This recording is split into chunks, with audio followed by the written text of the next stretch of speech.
Hello everybody, how are you? I hope you are doing well. Today we want to talk about psycholinguistic. Let's go. In a previous session, we talked about a different method in psycholinguistics. The topics which we had discussed about was in fact tasks that collect data from unconscious responses. We discussed about eye tracking, and after that,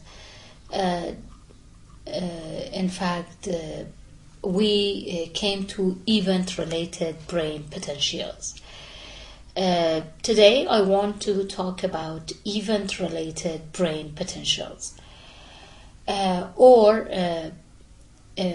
I call it ERPs.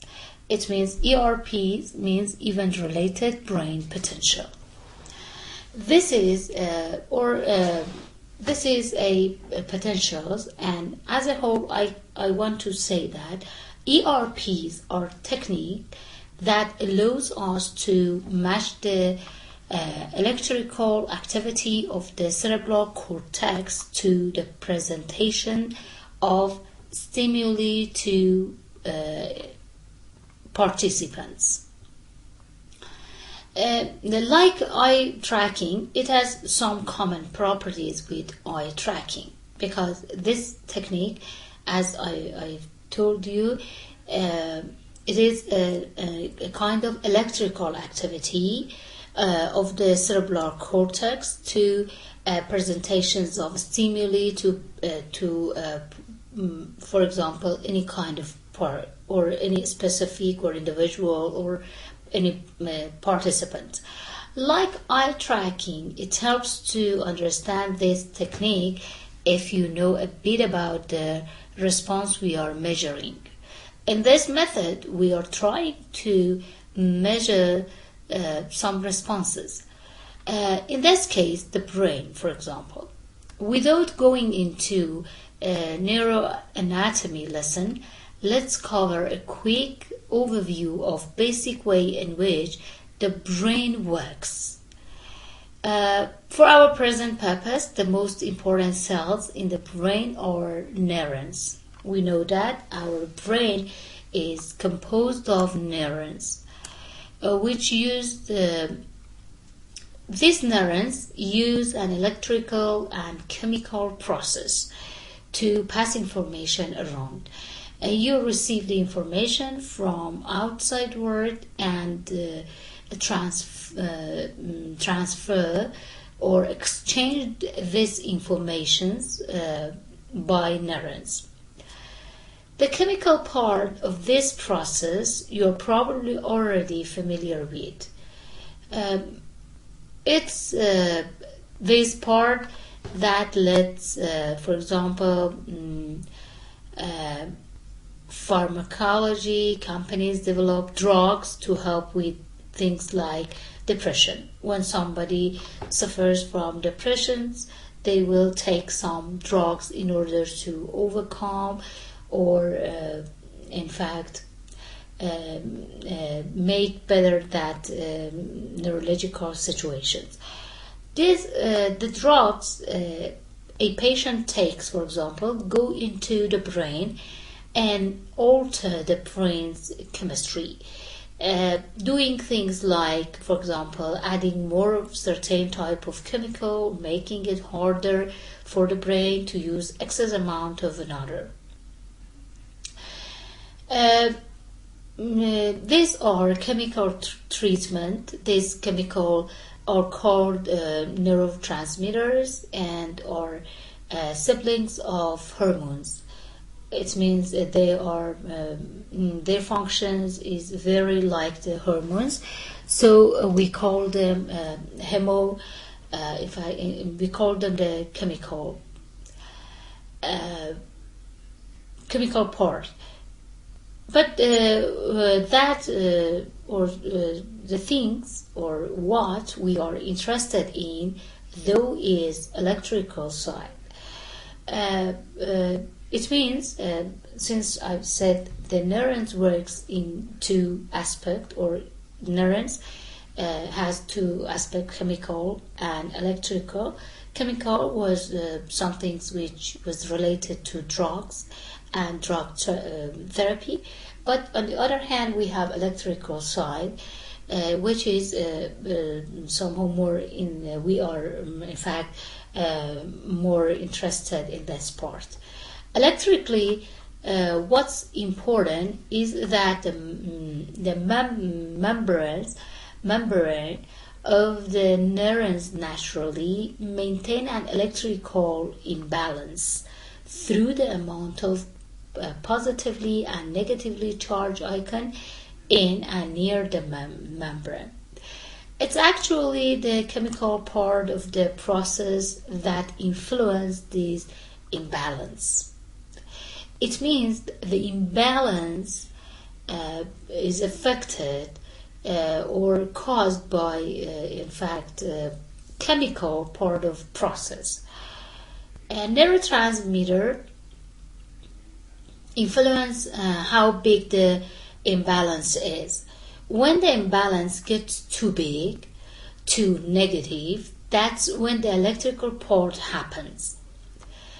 The negative imbalance triggers the neurons to send a wave of very, very, very small electrical change along the output extension of neurons called the axons. So till here, and first of all, the chemical change occurs. But if this chemical change became bigger and bigger, they will cause electrical change too. When these reach the output extensions of the neurons, I've said the axons. When this reaches the end of axons, which can be almost as long as you are tall, or can be pretty much non-existent. Anyway, the electrical change triggers a release of neurotransmitters, which in turn change the electrical imbalance of the next neurons in chain. So subsequently, this infection and this imbalance transmitted among different neurons. This is a pretty simplified view of this process, but it helps to have a sense of what exactly EPRs are recording. When populations of neurons in the cortex are physically aligned in parallel and become electrically active at the same time, this creates a small electromagnetic field that can be recorded by, for example, electron cephalograph, and gets visually represented as brain waves. For example, sleep researchers use electroencephalograms to help understand brain activity while we sleep.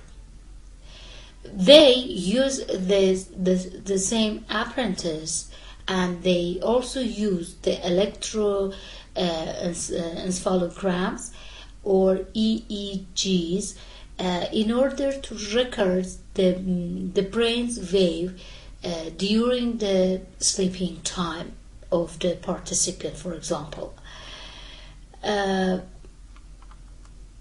For example, sleep, EPRs, researchers record EEG, but then also digitize them and time lock them to external event. For example, they might mark the point in the EEG when someone, for example, saw the word dog. They record and analyze that part which has been marked.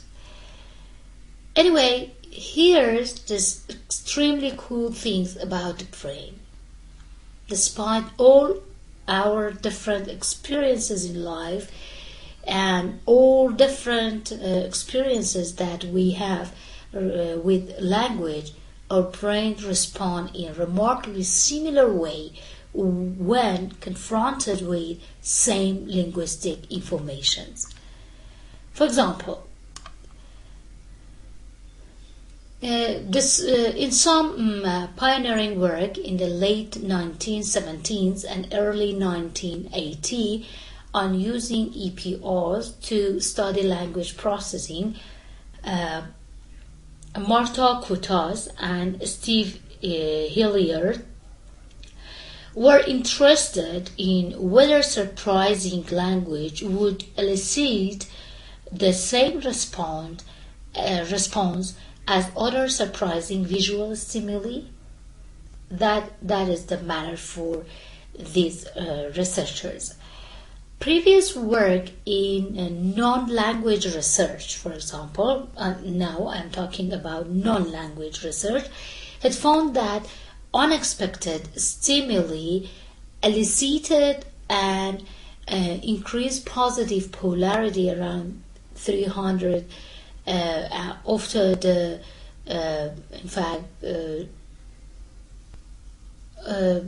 this dose of stimulus. They wanted to know whether unexpected linguistic stimuli would elicit the same response or whether it would be different. That is the matter and question. They presented people with a set of sentences that sometimes contained words that were sensible but unexpectedly presented in all caps, or words that were semantically nonsensical but in regular font, or both of these things. Okay? It means that they use the linguistic stimulus. They present the sentences which contains words which are sensible, or the words which are presented in, for example, in a capital words, or in a non-regular font, or any other things. For example, let me clear this part. As the writer says, for instance, people would see sentences like the warm toast was spread with socks. The warm toast was spread with socks. Or the warm toast was spread with butter. Here the word butter has been written by capital letters. They found that when words were unexpectedly in uppercase, or they are written in capital letter or uppercase, then an EPR response similar to that found for other unexpected stimuli was found. However, semantically odd words gave different new response. When you use a word which semantically is different or odd, you will receive a different response. For example, a sharp negative spike. A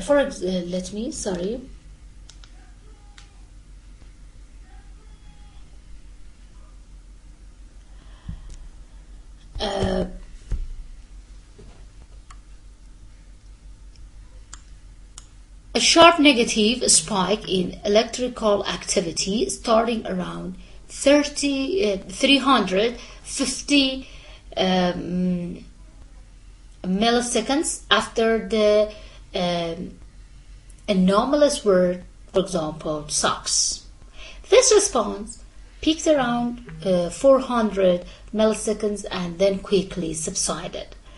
This is called N400 component for negative with peaks at 400 milliseconds. In numerous other studies, it has been discovered that All words elicit an N for 100 responses, but the size of this response depends on things like how expected a particular word is and how much the actual word deviates from the expected words. So, based on these two factors, the size of our response will be different. The first one was how expected this word is and how much the actual word deviates from the expected words.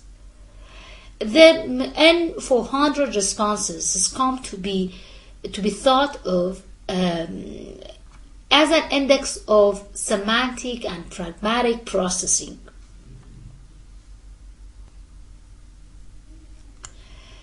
For example, the N for 100 is interesting for a number of reasons, but for current purpose, this example shows us how EPRs can be used to study language processing, how we can use these EPRs or even related process for studying language processing.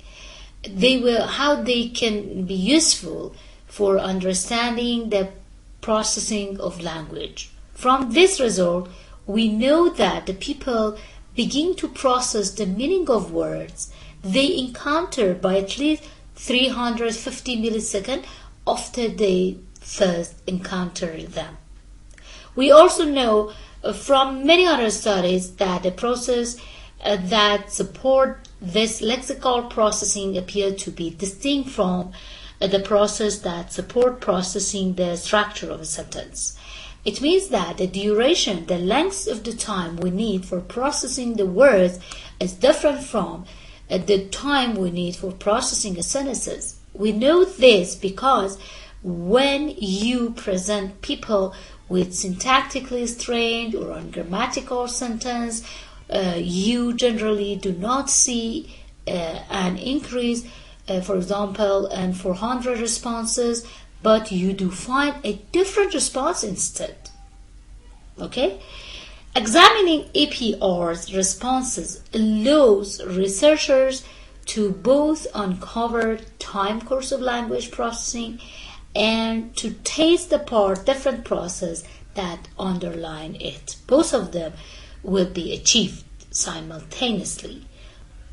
First of all, you can in fact calculate or uncover the time which is needed for language processing, and also you can tease apart different processes that underlie, or you can in fact dissect or analyze the different processes which in fact affect the analyzing or language analysis, it's better to say. While EPRs are a powerful tool for investigating the language processing, they do have some aspects that make them less than completely perfect. It means, besides its positive points, these event-related responses can have some shortcomings too. First, they cannot tell us the first shortcoming, or in fact incomplete aspect is they cannot tell us where in the brain a signal originated. Okay, they are unable to find out the exact place or right situation for in fact originating the specific signals. Okay, this is called the inverse problem. We don't know how many different populations of neurons are involved in producing the final pattern of electrical activity that we see at the skull. Okay, we can find the electrical activity in the skull, but it is impossible for us to calculate and in fact to find out the exact place or environment or the number of neurons which are responsible for originating these signals. Because of the nature of how electrical sources interact, and given scope patterns could be generated by any number of possible activation brain itself, hence the problem. This problem has been mitigated somewhat in recent years by the use of dense electrode array and some very fancy and often expensive mathematical algorithm that can give the most problem locations of source of the scope patterns. But this method is, as I've talked about it, very expensive. It's not possible to do it all times, and it's somehow impossible to use a great amount of dense electrode array or use a complicated mathematical algorithm to find some things. Because of other neurological research using other techniques, for example, they prefer to use fMRI. We know a bit about which, by means of this method, we can know a bit about which part of the brain are most likely to be involved in language processing and which are not. And neurolinguistics nowadays mostly use this method in their own research. This is a good method because, as I told you, it can show us which part of your brain is involved or engaged in language processing, and in this specific language processing, what part of the brain is on rest and they do nothing. This helps narrow down the possibilities for the location of the source generation of ERPs. So fMRI can in fact,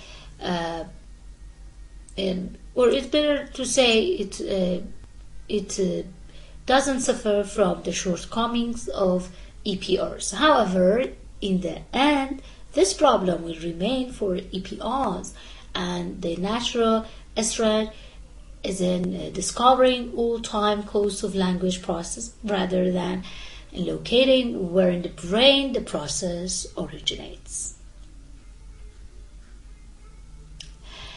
Okay, this is the first shortcomings that I talk about it, and that was the problem and difficulty for finding out which part of brain exactly involved in this response. Second one, another issue with EPRs is that signals that the brain produces is very small. Okay, some noises is introduced when the signals is amplified. When we amplify the signals, which are very small, some noises will be introduced and come to existence. Further noise comes from external electrical noise. We are all bathed in electromagnetic waves from various sources like, for example, electrical outlets, computer monitors, even the elevators down the hall. All of them, we in fact experience these electromagnetic waves in our everyday life. Even more noise can be introduced from non-cognitive electrical activity in the body. For example, when a muscles move, that produce an electrical signals. Our body is full of electrical signals. These muscles, when moves, it will produce an electrical signals. And also, the eyes are a particular issue here because they are physically close to what we want to measure and can overcome a signal when we move them. Finally, there is cognitive noise as well. Not just, we are not dealing with just electrical noise. We experience a different cognitive noise too as well. The brain is doing more than just processing language. And even the best, most focused participants are going to occasionally get distracted or lose focus over the course of the hour and more they spend in experiments. So all of the sources of noise make recording and analyzing EPR's data a trickier than it might seem at first. So this EPR's method or this EPR analysis is trickier because it will be affected by different sources of noise, which we have no method to omit all of them. To help improve the signals to noise ratio, EPR's studies of language typically have anywhere from 30 to 50 experimental items per condition. This means that a study with 4 conditions would have as many as 200 items. A study with 4 conditions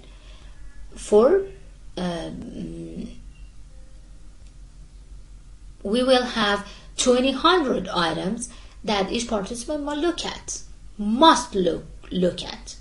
Even though participants are typically seated in comfortable chair and encounter to relax, the sheer number of trials can be somewhat tiring. And when the participants are tiring, they will, in fact, cannot focus deeply, and it will cause different electrical noises.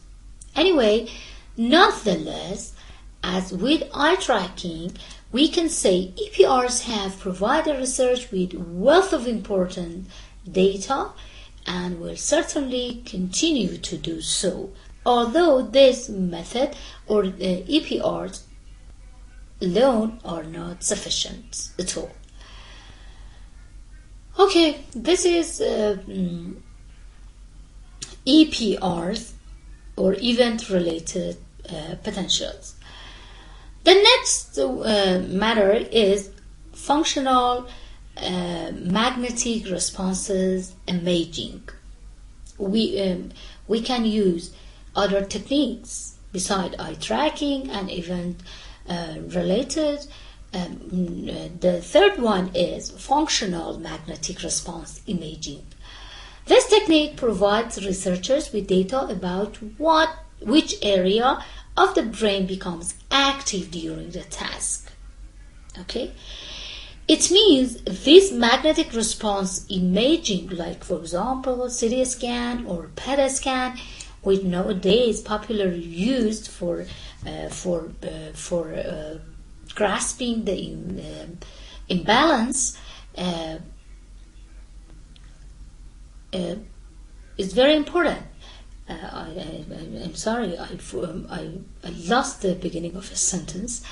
I want to say this technique helps us to understand or know what specific area of the brain are active during any task. For example, say reading a verb compared with another task, typically control task that establish as for example, baseline level of activation, like looking at random string of letter or letter-like symbols or anything else. Any kind of practice that or any kind of element we want to track can be analyzed by functional magnetic response, and this method will help the researchers to find the exact active place in brain. Activation in this case is measured by changing blood flow In this method,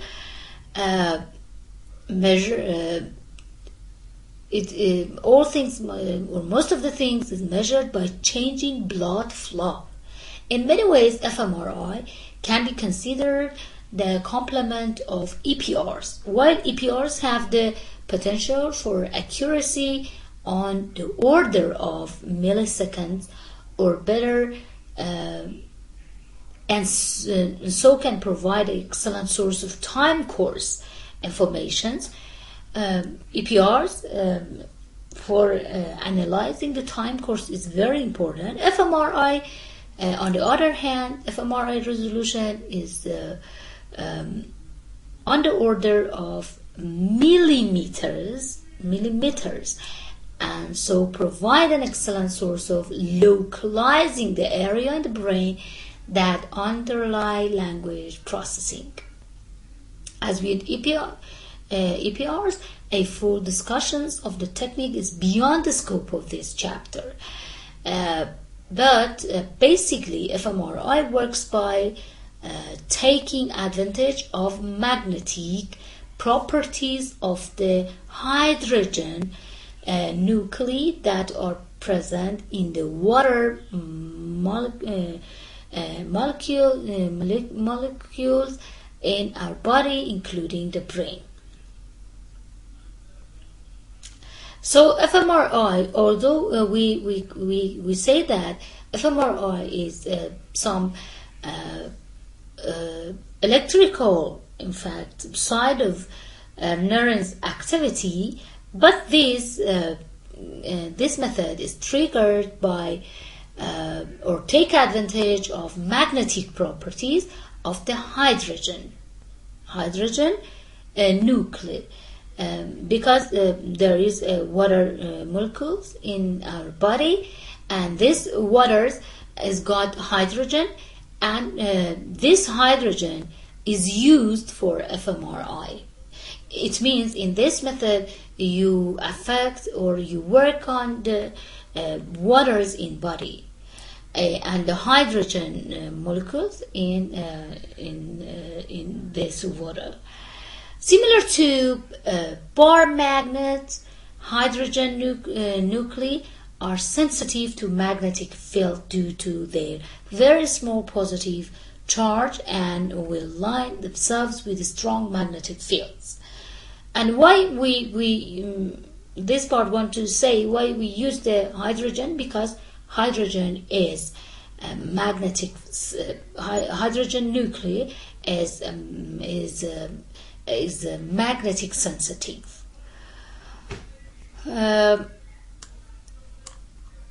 You may already be familiar with MRI. I'm sure you've heard the name of MRI, and some of you may have done MRI. Which gives doctors excellent three-dimensional view of the inside of the body. MRI has got a three-dimensional view of your body, including soft tissue. For example, in MRI, a very powerful electromagnetic line, the nuclear and carefully turn brief radio pulse disrupt this alignment, signing the nuclear to rotate up 180 degrees out of the alignment with magnetic fields that is called excitation. Anyway, researchers can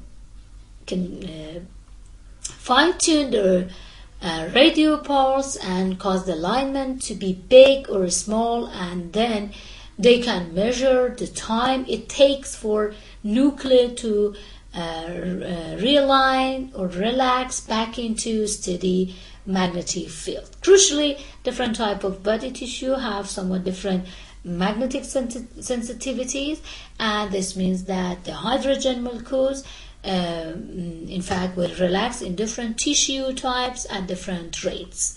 Their behavior is different in one tissue with another's, and their relaxations too. Doctors and researchers take advantage of these differences to build 3D representations that distinguish different parts of your body. In the case of the brain, we can thus distinguish between the school, for example, cerebrospinal fluid, gray matter, white matter, or any different part and tissue. This gives us structural and anatomical MRI. We can map out the brain or other body parts to the square millimeters. So, the big question.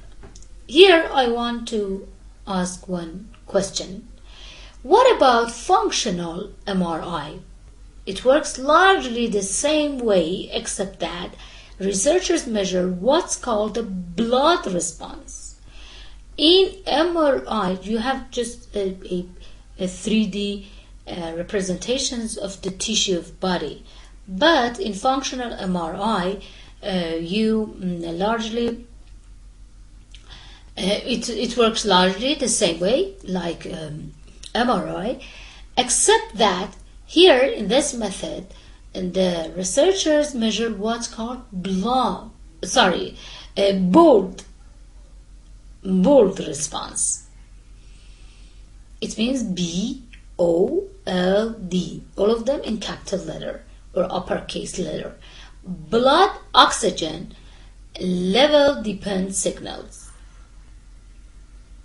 This is the abbreviated form of blood oxygen level dependent signals. In MRI, you are just dealing with nuclei or hydrogen nuclei, but in functional MRI, you are dealing with bold, means blood oxygen level. Okay?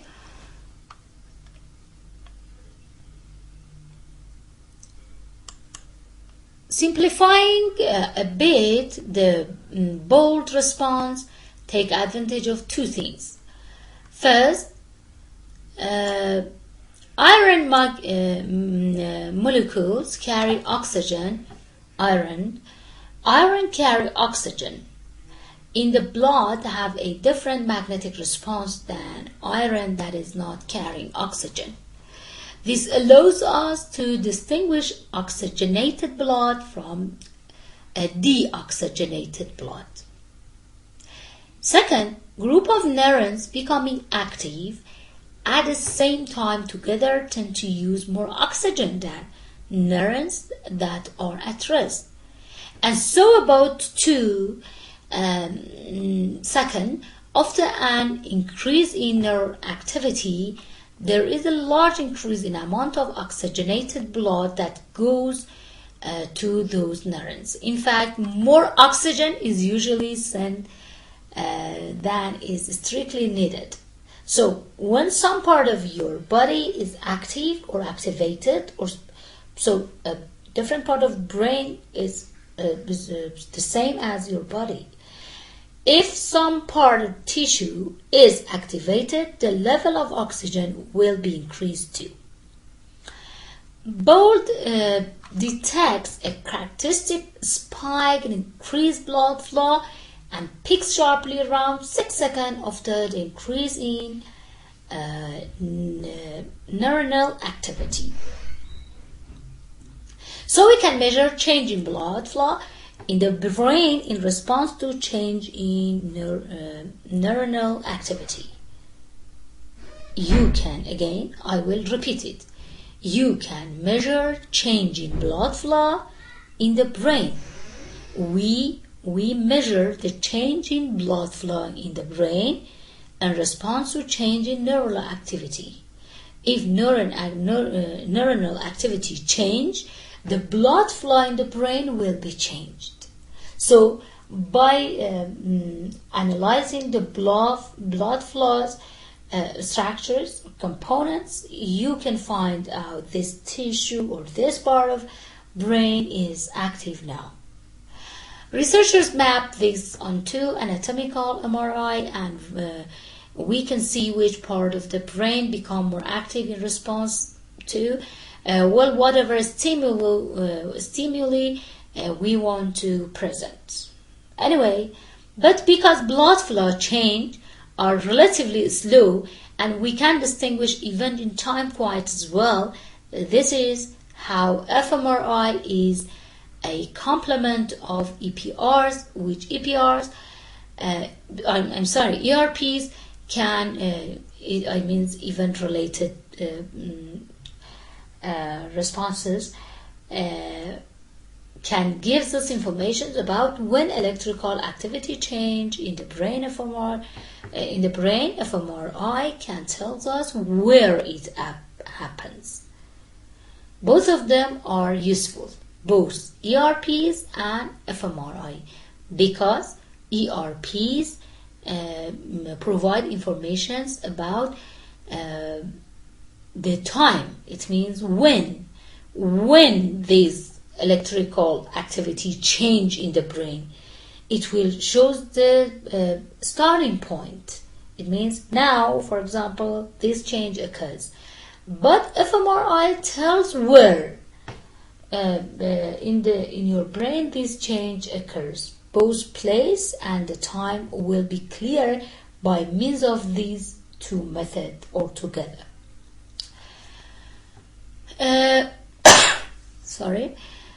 fMRI, as I've talked about it, can tell us where this change occur. Often it's not simply one place in the brain that shows change in activity level.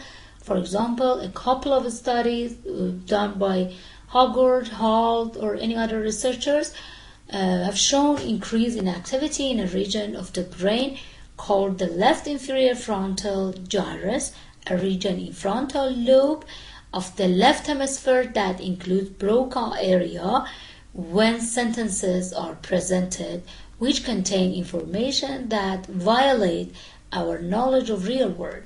For example, if we give some sentences to the examiner, to the examinee or to the participant, which contain some weird words, some special part in the brain, in the left hemisphere, in frontal gyrus will be active. You can suppose that a sentence like this: with the lights and you can see less at night. Compare with this sentence that with lights and you can see more at night. In the first sentence you say can see less at night. With lights on you can see less at night. But in the second one you say with the lights on you can see more at night.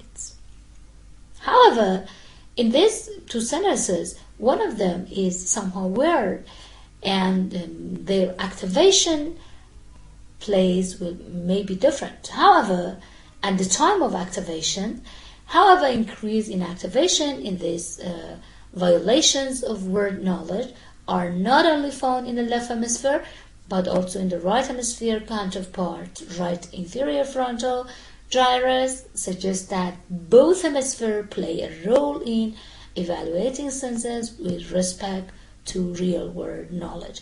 If I want to evaluate any kind of sentence and compare it with outside world in the real world, we cannot say just our left hemisphere is activated.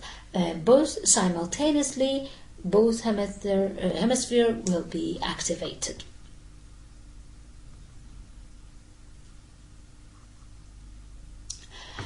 Another topic is designing experiments. This is another technique which is used for gathering data.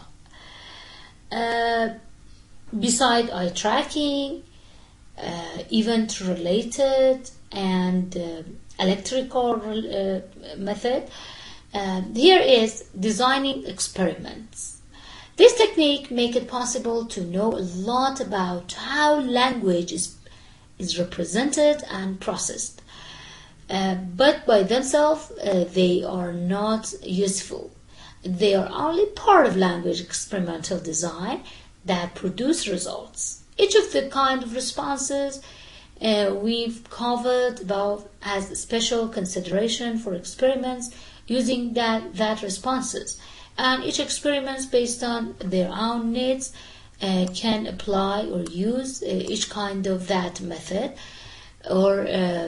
But what we will do in this section is have a brief discussion of general considerations that are taken into account by language researchers when designing experiments.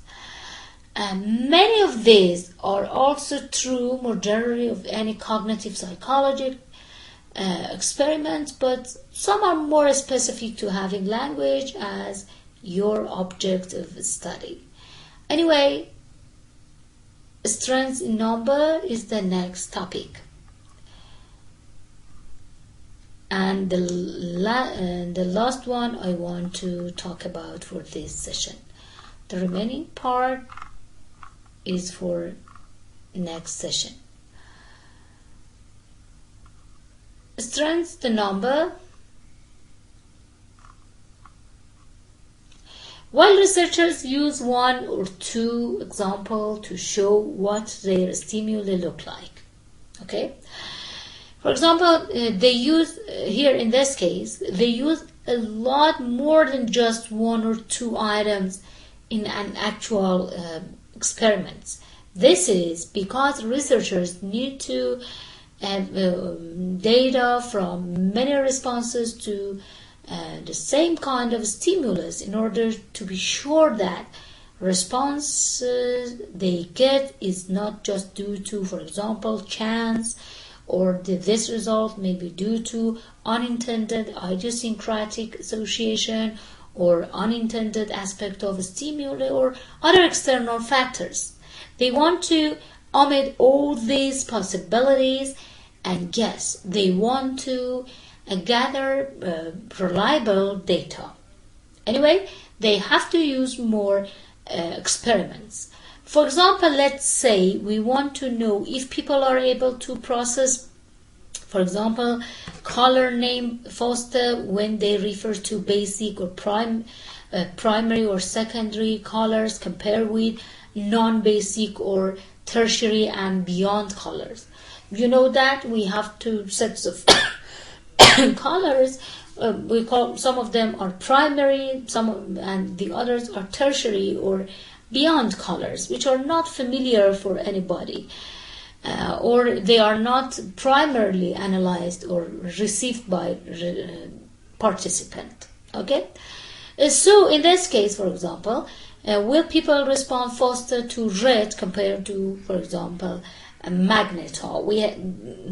Red is a primary color, but magnetar is a secondary one.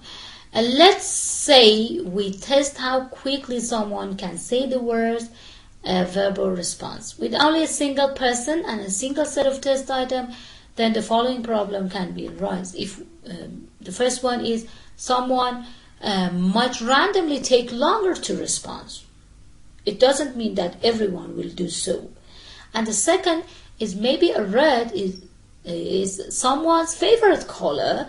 And the third is red is shorter than magnetar regarding its letter. Red is composed of just 3 letters, but magnetar is composed of, in fact, 7 letters.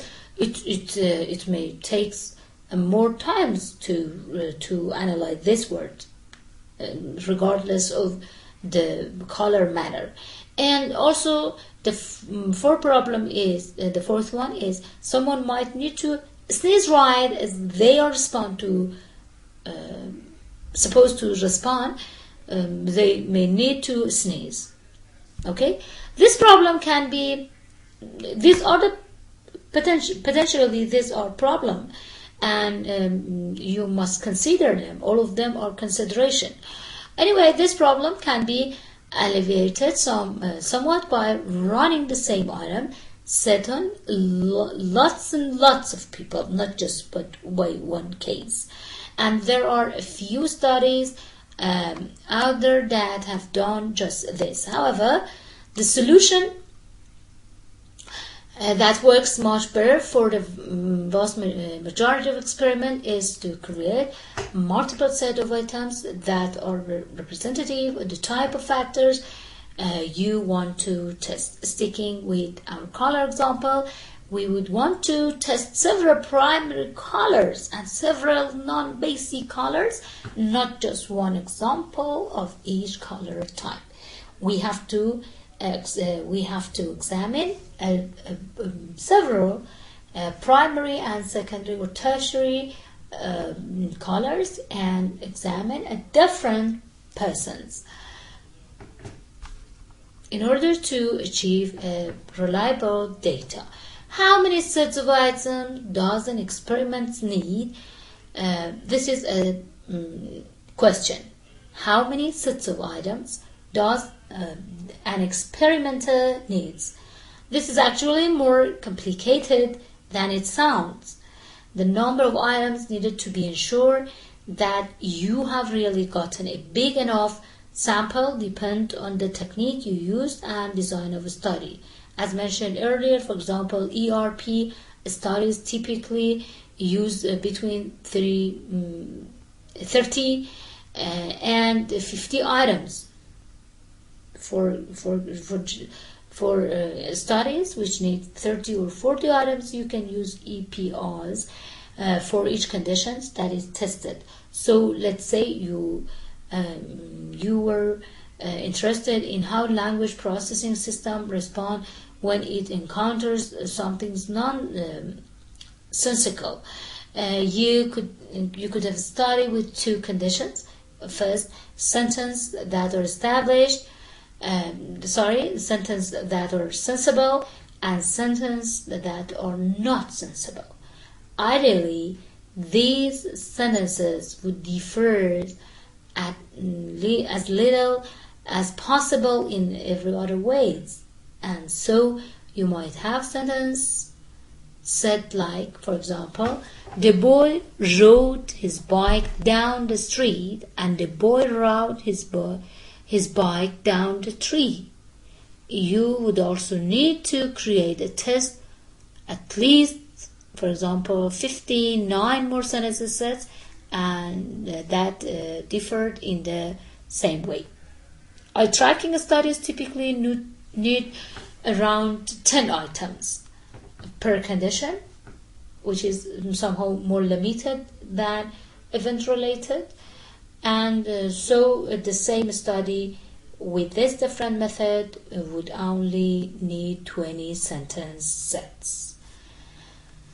Okay, it's enough for today. Next session we will continue and go to another topic, which is avoiding confounds and controlling for noun problems and trying to avoid unknown ones. Thanks for your attention. Have a good time. Please study this part, and if you have any question or ambiguity, do not hesitate to contact me. Thanks again for your attention. Have a nice time.